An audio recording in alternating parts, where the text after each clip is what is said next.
Pergi ke surau membawa kurma, singgah sebentar membeli selasi.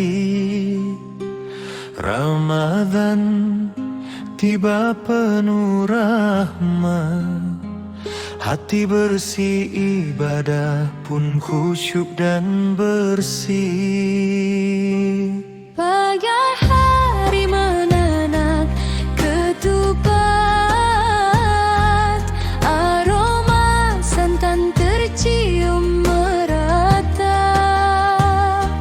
Awal puasa boleh berbeda tempat, silaturahim tetap hangat terasa. Ayam berkokok menjelang cahaya, langit perlahan berubah redup. Bangun sahur bersama keluarga tercinta, menguatkan niat menahan lapar dan haus hidup.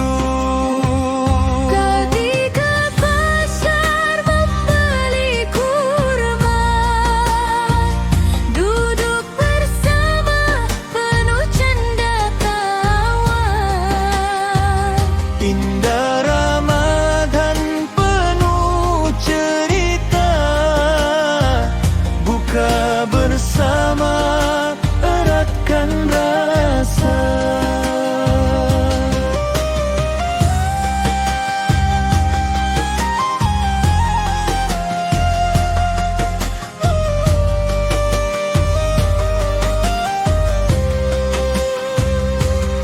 Anak kecil bermain pelita, tertawa riang di depan halaman.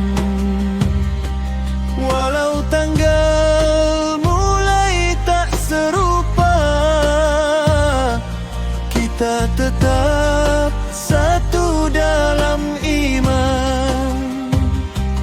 Langit malam terasa hening, doa terucap penuh harap dan sabar.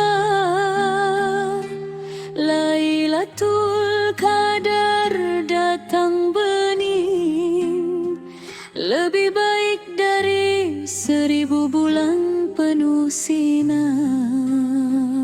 Burung merpati terbang ke seberang, hinggap sejenak di pohon bidara.